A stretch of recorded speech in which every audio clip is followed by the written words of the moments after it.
Sa ibang balita, inilatag na ang 16 na priority bills sa muling pagbubukas ng sesyon ngayong araw. Kabilang dito ang 6 na panukala ukol sa pagpapabuti ng edukasyon at ang pagtalakay sa Enhanced Defense Cooperation Agreement o EDCA. Nag-uulat si Sam Ramirez na nasa linya natin telepono. Sam?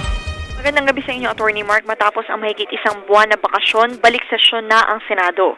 Nakatakdang talakayin ng institusyon ng iba't ibang nakabinbin na panukalang batas, kabilang dito ang Senate Bill No. 256 na naglalayong taasan ang tax exemption limit sa 13th month pay at iba pang benefits ng mga manggagawa.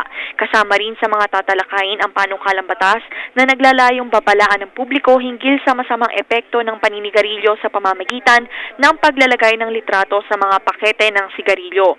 Isa naman sa mga pinakamahalagang panukalang batas na tatalakayin ng Senado, ang Senate Bill No. 2138 o ang Sandigan Bayan Bill na naglalayong mapabilis ang pagdinig sa mga kasong nakabinbin sa Sandigan Bayan.